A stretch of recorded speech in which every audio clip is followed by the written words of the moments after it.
terapêutico é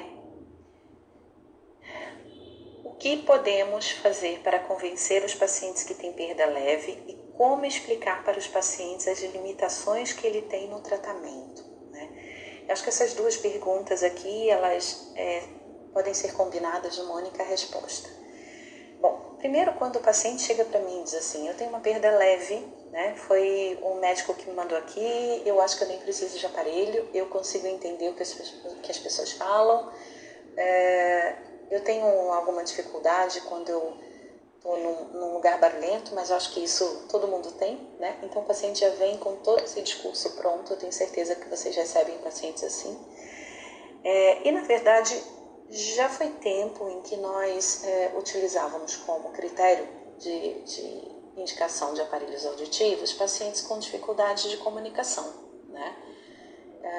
Hoje em dia nós já sabemos que existem muitas coisas que acontecem no cérebro de uma pessoa até ela ter dificuldade de comunicação, né? Desde o momento em que há uma perda de audição, há uma lesão no sistema auditivo periférico, a partir daí, muita coisa, né?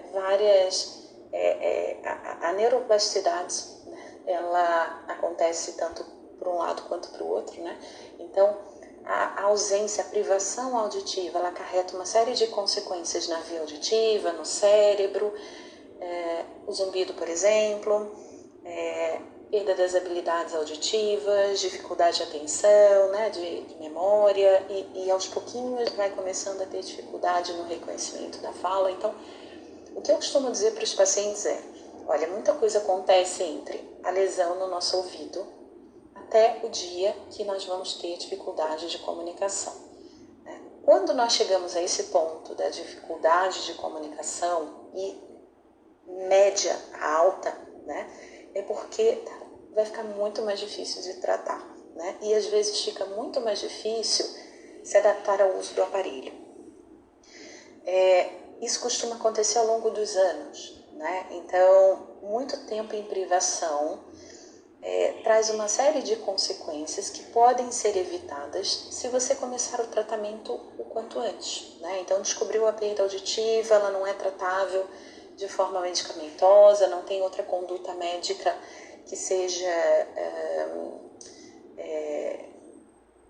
não paliativa, mas que seja definitiva, né? Então, nesse caso, podemos iniciar a reabilitação auditiva. O paciente que tem uma perda leve, ou até leve ou moderada, que tem poucas dificuldades de comunicação, ele tem muito mais liberdade de escolher os aparelhos auditivos que vão fazer parte do seu tratamento, né? Então essa é uma outra coisa que eu costumo dizer também.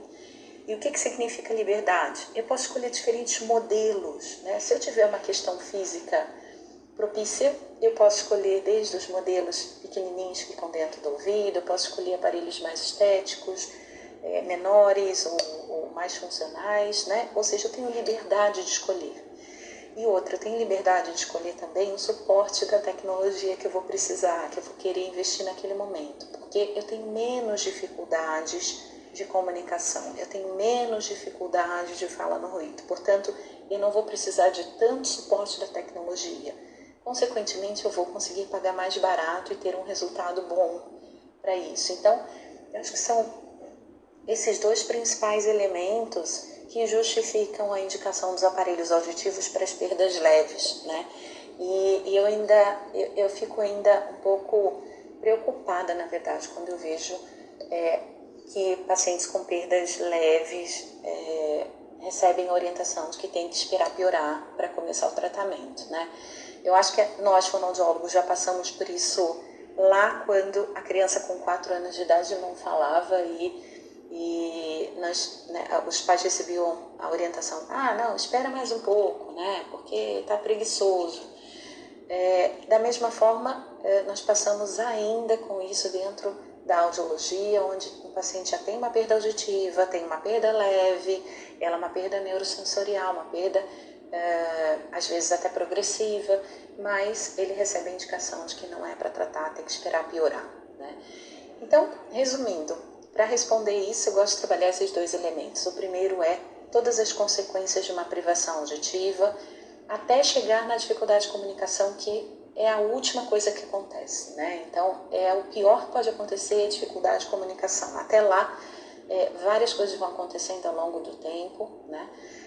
Inclusive, as habilidades auditivas vão sendo deterioradas e o segundo elemento diz respeito à liberdade de escolha dos aparelhos auditivos, né? Então, eu tenho muito mais liberdade, o investimento costuma ser bem menor quando eu faço o tratamento logo no início, né? Muito bem, então eu acho que aqui eu já respondi